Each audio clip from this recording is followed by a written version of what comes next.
Jelang pendaftaran Pilpres 2024, bursa cawapres terus menghangat. 3 poros partai politik sudah resmi mendeklarasikan bakal capres, tetapi hingga kini belum jelas siapa yang bakal mendampingi mereka. Litbang Kompas merilis hasil survei tren elektabilitas dan kelayakan tokoh untuk bursa cawapres. Survei ini dilakukan terhadap 1.200 responden dengan metode pencuplikan sistematis bertingkat di 38 provinsi pada 29 April hingga 10 Mei lalu. Hasilnya Menparekraf Sandiaga Uno dinilai paling tinggi tingkat keterpilihannya mencapai 11,9%, Ridwan Kamil sebesar 9,3%, Ganjar Pranowo 5,2%, disusul Anies Baswedan 4,8%, AHY 4,1%, sementara Erick Thohir 4,5%, Prabowo Subianto 3,4%, Tri Risma Harini 2,2%, tokoh lainnya 4,9% dan tidak tahu atau rahasia 43,4%. Yang belum menentukan, jadi yang tidak tahu tidak jawab di survei cawapres ini ada sekitar 45%. Artinya taruhlah separuh dari populasi yang kami survei itu masih menyatakan belum tahu. Jadi ketidaktahuan yang tinggi inilah yang sebetulnya juga harus kita lihat. Meskipun Sandiaga Uno ini angkanya tertinggi saat ini 11,9, akan tetapi masih bisa fluktuatif karena ketidaktahuan publik itu masih besar. Sebelumnya bakal cawapres Koalisi Perubahan Anies Baswedan mengaku sudah mengantongi nama bakal cawapresnya. Sabar, pokoknya namanya udah dari kantong gitu kira-kira. Bisa laki, bisa perempuan, macam-macam tuh. Begitu pula dengan nama bakal cawapres dari PDI Perjuangan Ganjar Pranowo yang menyatakan sudah ada 10 nama kandidat cawapres. 10 nama kandidat cawapres. Ya, semuanya punya potensi. Siapa aja, Pak? Siapa aja, Pak? Hah?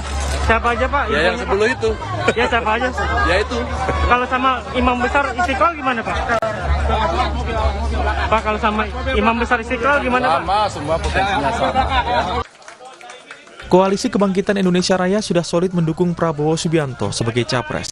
Bursa nama cawapres juga sudah dibahas, termasuk kemungkinan parpol lain bergabung. Ya, Gerindra PKB semakin solid, Pak Prabowo menjadi semakin percaya kepada koalisi ini dan insya Allah terus jalan. Golkar masih kita tunggu dari Pak Erlangga. Ditunggu gimana Mas? Ditunggu bersama koalisi bergabung, kita berharap dan sudah terus komunikasi. Tapi bagaimana perkembangannya ya kita tunggu pernyataan jangan dari saya, dari Pak Erlangga sendiri. Utak-atik nama bakal cawapres ini dianggap penting karena dinilai menjadi faktor penentu kemenangan di Pilpres 2024. Tim Liputan, Kompas TV. Ya, saudara, survei Litbang Kompas sudah merilis tokoh-tokoh nasional mana saja yang dianggap potensial menjadi bakal cawapres. Namun hasil ini masih tentu bersifat fluktuatif karena ada satu hal yang cukup menjadi sorotan, yakni ada 43% responden belum memilih atau kita sebut sebagai swing voters. Nah, bagaimana utak-atik bursa cawapres yang potensial ini akan nantinya dikatakan menjadi penentu kemenangan di Pilpres 2024. Bagaimana meraup swing voters 43% tersebut. Pagi ini kita akan bahas. Ada sejumlah narasumber hadir secara daring untuk Sapa Indonesia Pagi. Peneliti Litbang Kompas, Yohan Wahyu, Ketua DPP Partai Golkar, Dev Laksono, juga Kepala Bakomstra, Badan Komunikasi Strategi, serta Koordinator Jubir dari Partai Demokrat, Herzaki Mahendra Putra. Bang Zaki, Bang Dev, Mas Wahyu, selamat pagi. Ya. Salam sehat untuk kita semua. Pagi, Mas Wahyu. Salam sehat semua. Ya, Mas Wahyu, kalaupun ada 2 nama di dalam survei Litbang Kompas untuk bursa bakal cawapres ini yang mengemuka terus, ada Sandi Uno dan juga Ridwan Kamil, tapi tetap survei Litbang Kompas mengatakan nama-nama lain potensial, terutama karena swing voters 43%. Karena ada Bang Zaki di sini, AHY masuk, juga publik rasanya juga ada di kepala mereka. Erlangga Hartarto ini juga terus saja berputar nama ini. Sehingga kemudian survei Litbang Kompas juga mengatakan ada nama cawapres lain. Anda bisa jelaskan bahwa ini masih sangat fluktuatif, angka-angkanya masih belum juga seperti bakal capresnya, masih sangat mengalir begitu, belum ada yang dominan akan menjadi bakal calon wakil presiden. Mas Wahyu. Iya, Mas Bayu, yang pertama yang perlu kita tekankan adalah bahwa pilihan terhadap capres dengan cawapres itu memang berbeda ya secara aspirasi responden kalau kita berdasarkan survei. Ada satu pertanyaan kepada responden, Anda lebih mengutamakan memilih capres atau cawapres ketika dalam bentuk pasangan calon? Itu hampir dominan, sebagian besar itu lebih melihat capresnya. Artinya memang bobot elektoral itu lebih dipengaruhi oleh sosok capresnya dibandingkan cawapresnya. Karena itu kalau kita lihat hasil survei yang dipaparkan tadi, jelas bahwa kenapa ada sebagian besar responden yang belum menentukan pilihannya, atau di situ juga tidak menjawab, tidak tahu, gitu, rahasia. 43% itu ya kami membacanya tidak sekedar mereka tidak tahu, tapi sebenarnya ada gejala yang memang menyerahkan sepenuhnya kalau soal cawapres itu pada dinamika partai politik. Yang kedua, saya sih melihatnya bahwa seperti tadi bobot elektoral itu kepada lebih ke capres, karena kalau kita lihat misalnya pilihan-pilihan terhadap cawapres itu sebenarnya lebih bobotnya lebih ke sosial kapital ya, modal sosial, representasi, dia mewakili kelompok mana gitu ya, dan dia menjadi pelengkap sosok calon presidennya. Apalagi kalau kita proyeksi 2029 misalnya, tentu cawapres yang dipilih adalah cawapres yang tidak mengganggu secara politik proyeksi elektoral capres terpilih nanti di 5 tahun ke depan. Karena berharap 2 periode. Benar, artinya pertimbangan-pertimbangan itu tidak semata-mata elektoral saya melihatnya. Karena itu kalau kita lihat misalnya Pak Sandi, Pak Ridwan Kamil, Pak AHY kan rata-rata masih jauh di bawah 15%. Artinya memang tidak seperti dinamika elektoral di calon presiden gitu ya, yang relatif lebih dinamis. Kalau kita lihat angkanya stagnan di sini, di 5 kali survei terakhir kita misalnya, tidak ada sosok yang mampu mencapai di atas 20% lah sosok calon wakil presiden ini. Jadi kami membacanya memang hitungan-hitungan kalkulasi politiknya ini tidak semata-mata elektoral, tapi lebih kepada beban sosial kapital, representasi, konfigurasi partai politik. Pengalaman di 2019 kita lihat misalnya munculnya nama Kiai Ma'ruf Amin itu secara elektoral di survei hampir tidak pernah disebut, tapi kemudian nama itu muncul sebagai pendamping Pak Jokowi. Jadi memang ada pertimbangan elektoral pasti tetap ada, saya pikir, tapi tidak semata-mata elektoral. Nah ini berbeda ketika sosok calon presiden, bobot elektoral itu lebih dominan kepada sosok calon presiden dibandingkan sosok calon wakil presiden. Ya, oke. Terima kasih Mas Wahyu. Bang Zaki, kalau publik itu menilainya, mungkin banyak publik seperti saya, rasanya Partai Demokrat ini salah satu yang terus mengedepankan ketua umumnya, Mas AHY, untuk muncul minimal sebagai cawapres, termasuk di koalisi perubahan. Sehingga dengan analisa dari tim Litbang Kompas tadi, ini sejalan, tetapi saya kok melihatnya dari analisa Mas Wahyu, wakil yang dicari ini baik dari Anies Baswedan, Prabowo maupun Ganjar adalah dari kalangan agamis begitu. Nah ini nggak ada di AHY atau masih meyakinkan bagi Demokrat bahwa AHY ini bisa muncul jadi salah satu alternatif untuk bakal calon wakil presiden? Bang Zaki. Ya, terima kasih Mas Bayu. Ini pertama kita mesti petakan dulu, ada perbedaan signifikan antara Mas Ganjar dan Mas Anies Baswedan. Kalau kita bicara mengenai klaster, Mas Ganjar jelas dengan PDIP-nya, latar belakang merahnya, banyak. Nasionalis. Itu nasionalis gitu, ya, nasionalis. Kemudian kalau kita bicara Mas Anies, ya Mas Anies ini kan kelompok orang yang katakan lebih masuk kepada segmen religius gitu sebenarnya. Oh, oke. Jadi tidak bisa disamakan gitu. Ya bagaimanapun pendukung beliau adalah, kita lihat jejak rekamnya seperti apa gitu dari Pilkada Jakarta misalnya. Jadi kalau misalnya menggunakan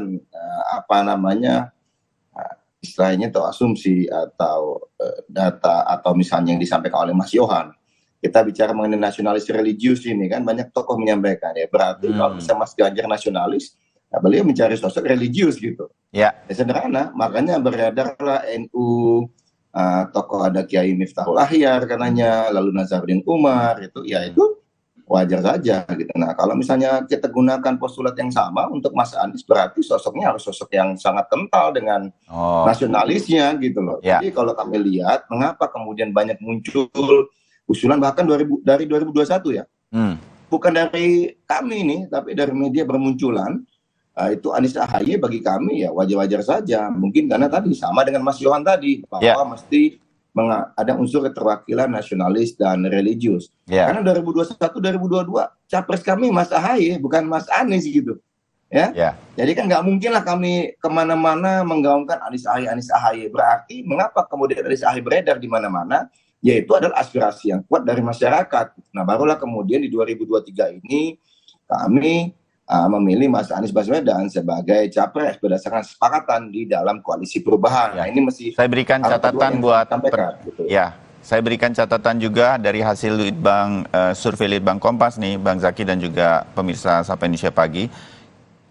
Bakal cawapres yang paling cocok mendampingi bakal capres untuk Anies Baswedan itu AHY 10,8% untuk survei yang dilakukan paling akhir pada Mei 2023. Nah, di tampilan ini mungkin juga akan terlihat. Nah, lanjutkan. Jadi, tampaknya sejalan nih dengan analisanya. Makanya, yakin terus bahwa ini akan berada di koalisi perubahan. Karena ini salah satu yang cocok, begitu, Bang Zaki? Ya, kalau data yang ini kita bisa lihat, mungkin Mas Yohan harus menyampaikan undecided voters-nya atau tidak tahu tidak jawabnya berapa persen.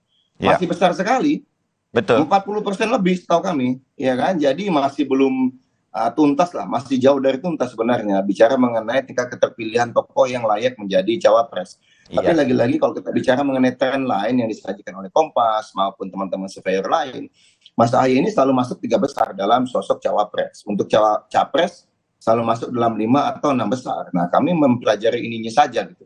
Nah, sebenarnya nih yang kami tunggu-tunggu dan kami ingin tahu itu adalah kalau misalnya Kompas menyajikan data simulasi calon gitu. Meskipun sudah ada setahu kami ya, paling cocok siapa dengan Anies, siapa dengan Ganjar, siapa dengan Prabowo, Mas AHY juga yang kami lihat masuk dengan 3 besar. Apalagi kalau kita bicara mengenai kecocokan gitu ya, chemistry, kita bicara mengenai kriteria yang disampaikan oleh Mas Anies gitu. Jelas-jelas harus dari dalam koalisi, harus bisa membantu kemenangan kan dari survei. Lalu misalnya bagaimana kontribusi terhadap polisi. Nah ini kita bicara, selain Mas AHY kan ada Sandi dan Ridwan Kamil, ini kontribusi terhadap koalisi apa ini gitu. Ya kan nggak ada relevansinya dengan Demokrat, Nasdem dan juga PKS. Lalu kita bicara mengenai chemistry antara Mas Anies dan Mas AHY misalnya, atau Sandi dengan Anies, atau misalnya Mas Ridwan Kamil dengan. Nah, terakhir yang paling penting adalah semangat perubahan. Yang mohon maaf kalau kami sih melihatnya ya pilihan-pilihan yang saat ini ada bagaimana nih bisa mencerminkan sosok perubahan. Nanti akan diketahui publik kami, katanya koalisi perubahan. Capresnya katanya sosok perubahan. Nah, cawapresnya bagian dari status quo juga ini gitu kan. Ya gimana mau meningkat nanti Mas Anies surveinya, atau partai kami, Partai Nasdem atau PKS mau meningkat surveinya. Kalau orang masih tidak melihat perbedaan antara koalisi perubahan dengan koalisi-koalisi lainnya. Nah, ini kan harus garis tegas yang jelas. Pasti kami sampaikan gitu. Ya, optimismenya bisa kita terima. Tapi gini, ya Bang Mas Zaki. Bayu, tapi mohon maaf gitu. Kami Partai Demokrat sudah menyerahkan kepada Mas Anies untuk memilih siapapun cawapres yang diinginkan sesuai dengan 5 kriteria tadi. Jadi nggak benar ya kalau misalnya dia wah ini Demokrat maksa-maksa atau enggak. Kami ingin yang terbaik, kami ingin menang. Ya kan, silakan ada kriteria yang ada, gunakanlah kriteria itu yang disepakati. Ya kami ikuti karena bagi Mas AHY yang paling penting adalah rakyat. Gitu. Rakyat yang perubahan, kita berikan Mas Anies Baswedan sebagai capres, ya kita tunggu cawapres yang pas dengan perubahan ini siapa, ya kita ikutin aja nanti. Saya rasa semua calon presiden, apalagi Anies Baswedan, juga melihat hasil survei Litbang Kompas yang sedang kita bicarakan ini. Kita terima optimismenya Bang Zaki. Nah, Bang Dev, kalau Golkar nih sekarang, perkembangannya jadi menarik buat saya melihatnya. Mungkin juga pemirsa Kompas TV. Selain nama Airlangga Hartarto, saya meyakini digadang jadi capres juga cawapres nggak menutup kemungkinan. Begitulah Golkar. Plus sekarang ada Ridwan Kamil yang juga masuk di dalam bursa bakal calon wakil presiden. Jadi siapa yang nanti akan secara fokus akan dijadikan oleh Partai Golkar untuk menjadi tokoh nasional di Pilpres 2024? Bang Dev. Ya, kalau ditanya siapa ya calon yang digadang Golkar, Golkar tidak memiliki calon lain selain Pak Airlangga Hartarto. Itu adalah keputusan berdasarkan Munas 2019 dan dipertegas di setiap rapimnas kita, dan juga berbentuk di dalam setiap kebijakan-kebijakan Partai Golkar mengenai pencapresan.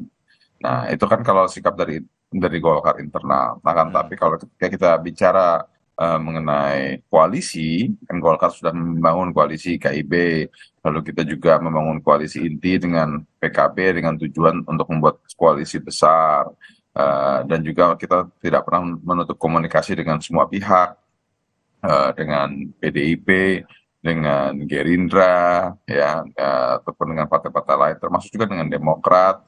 Tidak semua partai lah, bahkan dengan juga relawan-relawan yang pada 2014 dan 2019 kemarin itu bekerja untuk memenangkan calon Presiden Joko Widodo, juga selalu membangun komunikasi. Salah satunya adalah bentuknya atau hasil musra kemarin, musyawarah rakyat, yang di mana Pak Airlangga keluar sebagai salah satu calon dari rekomendasi musra tersebut.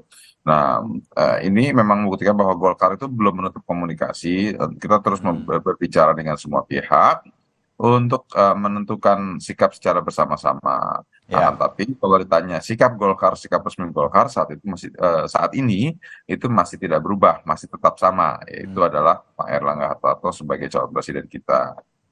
Hasilnya gimana? Nanti kita masih terus lanjut komunikasi dan kita putuskan pastinya pada waktu yang tepat dan sebelum waktu pendaftaran nanti. Oke. Saya pengen tahu aja Bang Dev, apakah Ridwan Kamil ini juga masuk ke dalam Golkar juga karena kaitannya dalam beberapa survei terakhir. Dari Januari 2022 memang nama Ridwan Kamil muncul terus begitu, sampai terakhir Mei 2023 setelah sudah masuk di Partai Golkar. Apakah ini juga akan menjadi salah satu yang akan, selain Pak Airlangga ya, sampai saat ini saya mengerti, tapi kan konstelasi nanti bisa terus berubah fluktuatif. Apakah ini juga akan menjadi salah satu bargaining juga bahwa nama Ridwan Kamil yang sekarang kader Partai Golkar ini akan juga menjadi salah satu yang akan dimajukan di dalam negosiasi dengan partai politik lain? Ridwan Kamil itu kan baru masuk Golkar beberapa bulan yang lalu. Jadi masih harus berproses dalam internal partai, dan beliau ditugaskan untuk memenangkan Golkar di sejumlah wilayah seluruh Indonesia, khususnya di wilayah yang beliau pimpin di Jawa Barat.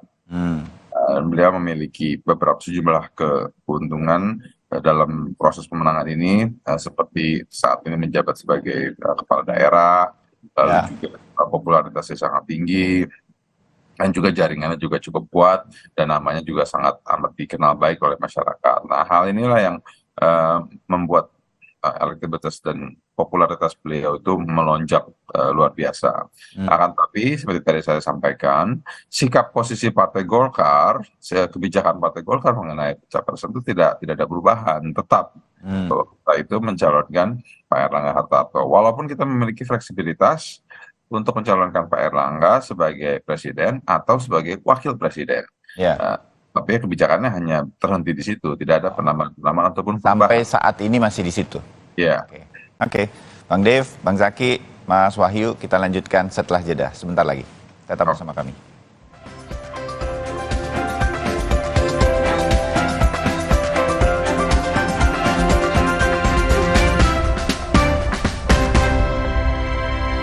Sambut era TV digital bersama Kompas TV. Jika pesawat TV kamu belum digital ready atau bukan smart TV, siapkan set-top box dan sambungkan ke antena.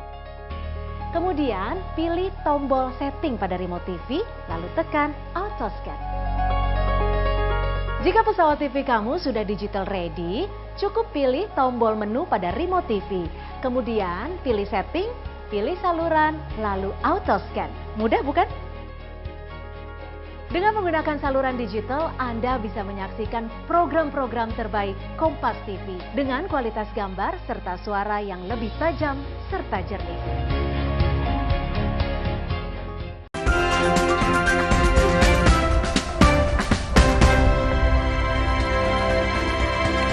Saudara, kita sambung perbincangan kita saling intip bursa bakal cawapres dari hasil survei Litbang Kompas yang diturunkan di Harian Kompas beberapa hari lalu. Hari Rabu 24 Mei lalu tepatnya. Masih ada Mas Yohan Wahyu, peneliti dari Litbang Kompas, Dev Laksono, Ketua DPP Partai Golkar, Herzaki Mahendra Putra, Kepala Badan Komunikasi Strategis Partai Demokrat. Sekarang saya ke Bang Zaki dulu. Bang Zaki, setuju nggak kalau orang bilang dan banyak pengamat mengatakan, waduh, ini dengan bakal capresnya yang bersaing cukup ketat, nggak ada yang dominan dari 3 nama, Ganjar, Anies, Prabowo, berarti cawapres akan sangat menentukan menangnya calon presiden nanti di Pilpres. Bang Zaki. Kalau dari kami jelas meyakini hal yang sama, karena bagaimanapun capres dan cawapres ini satu paket komplit ya, duit tunggal. Publik saat ini juga bisa melihat ya secara transparan, mempelajari jejak rekam baik capres maupun cawapres, itu satu hal. Yang kedua adalah kita berbicara mengenai capres dan cawapres ini tergantung kepada konstituen, tergantung mood publik pada saat ini merepresentasikan suatu kelompok, satu konstituen misalnya ya, atau suatu semangat. Kita bicara mengenai semangat perubahan gitu. Tentunya kita berharap antara capres dan cawapresnya sejalan gitu. Lalu kita bicara juga selain masalah capres dan cawapres ini, bagaimana ada konsolidasi yang kuat juga partai-partai pendukungnya, mesin politiknya gitu. Ya. Disinilah bagaimana partai politiknya ini kan banyak nih masukan-masukan. Jangan sampai kemudian konstituennya menginginkan capres siapa, akan memilih siapa, lalu kemudian malah elitnya dari partainya itu mendukung capres yang mana gitu. Nah ini tentu akan berbahaya juga nanti dalam konteks keterpilihannya dipilih. Nah ini akan menjadi suatu hal ya yang banyak faktor yang masih juga dipertimbangkan. Berbeda misalnya katakanlah dulu Pak SBY 2009, Pak Joko Widodo 2019. Nah, ini kan sama sekali tidak ada incumbent dan suatu sosok yang berbeda sekali. Bahkan kalau kita ingat 2014 Pak Joko Widodo misalnya, ya beliau lumayan tinggi gitu ya. Sehingga sosok cawapres itu katakanlah ada perbedaan saat ini antara Ganjar, Anies dan juga Prabowo. Surveinya beda-beda tipis dan berbagai survei menunjukkan ya termasuk Kompas ini, ya ini kadang yang unggul si A, kadang unggul si B gitu. Ya kan, bahkan terakhir kami tahu Kompas ini kan Prabowo naik nih saat ini. Betul. Padahal pada saat tahun lalu yang kami tahu Prabowo itu terus turun sampai akhir tahun gitu. Lalu mendadak ada dinamika dalam 5 bulan ini, kemudian Pak Prabowo meningkat ini menurut Litbang Kompas. Begitu juga menurut survei lain, ada yang meningkat, ada yang Mas Ganjar dan Mas Anies juga ada gitu. Nah, sehingga menurut kami kita mesti hati-hati aja. Bagaimanapun survei ini adalah salah satu sumber masukan gitu. Tetapi tentunya akan ada perbedaan, katakanlah misalnya bisa menciptakan momentum. Mas Ganjar ini kan misalnya, ini contoh aja, Maret sempat drop ya katanya kan karena kasus Piala Dunia usia 20, lalu setelah deklarasi ada peningkatan. Nah begitu juga ini Mas Anies di tahun lalu sempat meningkat drastis, termasuk saya baca di Kompas kan ada Oktober 2022. Sehingga bagi kami kontestasi Pilpres ini seperti lari maraton ya. Finishnya bukan 100 meter di depan, sehingga ketahuan nih kalau kita unggul saat ini, ya ini sebentar lagi masuk finish nih gitu, ya kan. Tetapi ini masih panjang perjalanan, ya kita perlu atur endurance, ya butuh daya tahan, kita perlu atur juga ritme gerak dan tentu momentum gitu. Bagaimanapun kalau bicara mengenai strategi, saat ini kita sudah di dalam rombongan besar. Nah, kalau lari atau balap sepeda ada nih namanya rombongan besar. Kalau Mas Anies, Mas Ganjar, Pak Prabowo ini adalah di rombongan besar itu gitu. Lalu siapa nih di antara ini yang akan kemudian melejit dan maju ke depan, unggul di garis finish? Ya lagi-lagi tergantung kebersamaan. Kalau dalam balap sepeda itu dalam rombongan besar ada strateginya. Siapa peluncurnya, siapa yang mensupport atau mendukung ini balap yang akan sprint di saat-saat terakhir. Nah sehingga kerjasama tim ini menjadi sangat penting ya. Kami bersyukur koalisi perubahan ini tidak mengalami perubahan koalisi 1 tahun lebih ini. Sangat kompak, capresnya jelas, cawapresnya juga sebenarnya sudah di dalam kantong Mas Anies. Kita hanya menunggu momentum yang tepat, ya. Dan juga bagian dari strategi bagaimana deklarasi nanti, pengumuman namanya nanti ini bisa menciptakan tadi efek kejut, lalu membalikan atau semacam ada rebound effect gitu kalau kita bicara bahasanya teman-teman Kompas ya. Gitu. Dan kemudian bisa naik nih, karena peak performance yang kita harapkan adalah 14 Februari 2024. Malah bagus saat ini kami di 3 besar, capres kami ya, Mas Ahaye juga tadi 3 besar ya, ini membuat bagaimanapun seperti disampaikan oleh Mas Ahaye, fokus saja pada kerja-kerja bantu rakyat ya, karena rakyatlah yang akan menentukan nantinya hasil survei apapun itu. Kalau baik jangan terlena, kalau misalnya dianggap kurang baik, ya itu jadikanlah sebagai pemacu kita untuk bekerja lebih keras lagi untuk rakyat. Jadi tampaknya kalau dengar penjelasan Mas Zaky, walaupun namanya beredar kemana-mana, termasuk banyak cocoknya di atas 5% dengan Ganjar, 7,2% dengan Pak Prabowo, nama Mas Ahaye ini akan tetap di sekitaran Koalisi Perubahan. Saya menangkap itu. Mas Wahyu, sedikit deh dari Anda. Kalau melihat bahwa ini akan sangat strategis untuk strategi pemenangan di Pilpres untuk menentukan siapa calon wakil presidennya, Anda melihat nama-nama yang akan dari pengalaman survei Litbang Kompas juga spesifik untuk calon wakil presiden tadi seperti Anda katakan Pak Ma'ruf Amin tiba-tiba akhirnya muncul begitu. Apakah ini juga akan terjadi hal yang sama dengan kondisi beberapa survei, walaupun ada nama-nama yang selalu saya menyebutnya juara kelas survei gitu, Ridwan Kamil, Sandi Uno, dan ada nama-nama lain yang selalu muncul termasuk Ahaye, Pak Erlangga Hartarto selalu menjadi pertimbangan. Tapi ini melihat situasi ini akan bisa muncul tokoh lain di luar survei. Menurut Anda, Mas Wahyu, Litbang Kompas? Iya pasti ya, tentu survei itu kan sebenarnya juga menampung ruang publik sejauh mana orang-orang yang sebenarnya punya masuk dalam memori publik, artinya sudah populer, itu cenderung kemudian disebutkan oleh responden gitu ya. Jadi memang aspek popularitas yang masuk ruang publik, yang masuk memori responden, itulah yang lebih banyak kemudian bermain dan mempengaruhi persepsi dan emosi publik. Sehingga kemudian ketika disurvei, nama-nama itu yang muncul.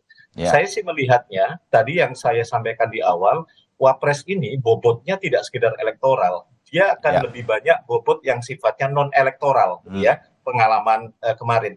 Tapi Pak Ma'ruf Amin itu bobotnya di situ begitu ya? Bobotnya di situ. Nah artinya peluang itu juga bisa saja terjadi dengan kalau kita melihat ini kan sebenarnya saling intip ya, sesuai judul kita pagi hari ini.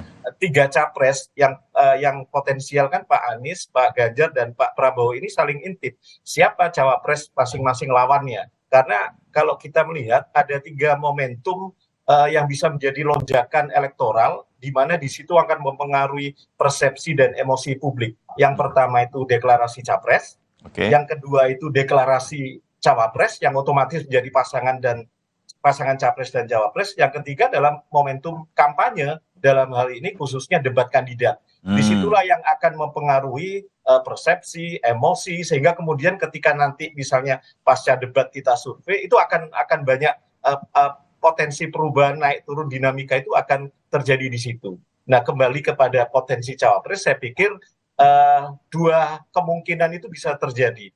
Bobot elektoral tetap dipertimbangkan meskipun tidak utama, tapi bobot non elektoral saya pikir akan lebih banyak bermain di situ. Apakah representasi tadi diskusi kita nasionalis, religius, Jawa non Jawa, militer, sipil gitu ya, atau kemudian misalnya kalau kita lihat pertarungan, kalau kita melihat mengacu survei, peta yang menjadi pertarungan dari 3 pasangan calon ini sebenarnya adalah peta Jawa Timur kalau kita lihat ya. Karena misalnya Pak Anies lebih kuat di Jawa Barat, DKI, Pak Prabowo lebih kuat di Jawa Tengah, Pak Ganjar di Jawa Tengah, Pak Prabowo juga sebagian Jawa dan luar Jawa. Jawa Timur ini relatif terbuka gitu ya. Jadi yang ini yang mungkin pertimbangan itu juga bisa saja menjadi pertimbangan yang sifatnya bisa non elektoral gitu, yang saya lihat yang akan jadi kalkulasi politik. Jadi pada prinsipnya selain potensi kemenangan, yang juga akan menjadi pertimbangan adalah potensi bagaimana keberlangsungan pemerintahan 5 tahun ke depan. khususnya pertimbangan proyeksi elektoral di 2029 agar jangan sampai cawapres ini menjadi pengganggu dalam tanda kutip gitu ya. Ya, oke. Kalau dari analisa Mas Wahyu, Bang Dev, Golkar ini kan kita melihatnya mirip dengan PD Perjuangan. Saya rasa juga mirip dengan Pak Prabowo Subianto dengan Gerindranya begitu. Apakah setuju juga bahwa analisa-analisa ini, karena kalau dengan analisanya Mas Wahyu secara garis besar dalam survei Litbang Kompas ini, berarti Golkar harus mempertimbangkan juga kalau capresnya sudah ada 3 besar, Pak Erlangga nggak masuk di situ, tetap masih diupayakan untuk bisa. Kita tahu Golkar ini pasti akan menjadi pertimbangan dari semua koalisi untuk kemudian diajak bergabung. Itu peran bandulnya Partai Golkar. Nah, bukan tidak mungkin ini termasuk juga untuk calon wakil presidennya, dan nanti itu akan terjadi perubahan bahwa nama Ridwan Kamil dari Partai Golkar walaupun baru masuk ini akan menjadi bargaining position bagi Partai Golkar. Menurut Anda, Bung Dev? Ya gini, ya ini kan namanya masukan dan juga pandangan dari peneliti ya. Ini yang wajib kita serap dan juga kita lihat untuk kita pertimbangkan dalam menentukan kebijakan-kebijakan politik ataupun sikap-sikap ke depan. Tapi kalau sikap Pak itu tidak ada perubahan, tetap yang sama. Bahwa Pak Erlangga sebagai calon presiden, akan tapi kita juga memiliki fleksibilitas. Kalau memang bisanya akhirnya calon wakil presiden, ya bisa aja kita pertimbangkan. Akan tapi namanya masih tetap sama, tidak ada perubahan. Ya, kenapa? Karena beliau itu adalah ketua umum, beliau itu adalah lambang partai. Juga di dalam pemilu nanti itu salah satu kunci dan juga untuk pemenangan Partai Golkar secara keseluruhan adalah kita memiliki calon presiden ataupun wakil presiden dari Partai Golkar. Dan selama ini sejauh ini seluruh kader Partai Golkar se-Indonesia, baik yang duduk di kursi DPR RI hingga DPRD provinsi, kabupaten, kota, dan juga seluruh elemen kader Partai Golkar, para kepala daerah, semuanya telah menyiapkan jaringan untuk memenangkan hal tersebut. Mungkin dapat dibantah dengan hasil survei ABCD. Nah, kan tapi ya jaringan yang sudah dibangun ini kan sudah jaringan yang sudah berjalan secara organik ataupun secara non-organik, dan ini yang tidak boleh kesampingkan begitu saja, dan ini yang harus terus didorong agar soliditas dan semangat kader Partai Golkar itu jangan sampai luntur. Dan tetap kita tuh yakin bahwa yang kita calonkan itu adalah yang terbaik buat bangsa dan negara. Dan juga mesti diingat bahwa saat ini masyarakat masih terfokus kepada calon presiden. Dan bila kita menorong calon wakil presiden, itu harus calon wakil presiden itu yang benar-benar sepemikiran, senada, yang benar-benar sevisi dengan calon presidennya. Kita dorong dan kita sesuaikan, kita cocokkan dengan calon presiden yang paling tepat, sesuai dengan kebutuhan masyarakat, dan juga yang bisa diterima dan bisa diterpilih dengan baik. Dimengerti. Jadi di titik itu optimisme Partai Golkar dengan nama Airlangga Hartarto masih muncul karena harmoni dengan siapapun cawapresnya itu memang harus terjalin. Dan saya tahu Pak Airlangga Hartarto bisa cair dengan siapapun. Mas Yohan Wahyu, ini sorotan terakhir sebelum bagian akhir dari obrolan kita pagi ini sebagai bagian dari membahas sederet opsi figur cawapres yang diturunkan Litbang Kompas nih di Harian Kompas hari Rabu.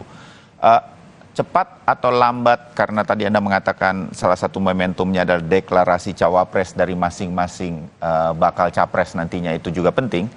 Cepat atau lambat, segera atau tidak segera menghadirkan cawapres ini bagi capres, seberapa penting itu?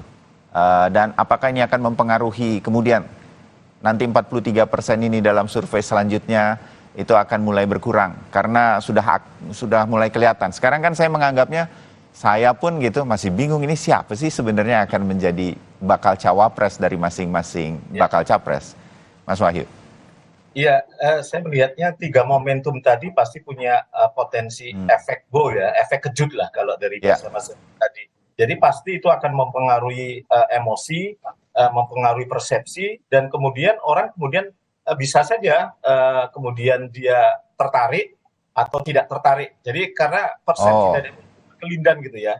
Jadi Ya. ketika pemilihnya Pak Anies kemudian mengumumkan cawapresnya siapa, itu pasti akan berpotensi menambah elektoral atau sebenarnya stagnan atau bisa saja menurun gitu ya. Jadi memang ada daya tarik tersendiri ketika pasangan capres dan pasangan capres dan cawapres itu sudah terbentuk gitu ya. Ya.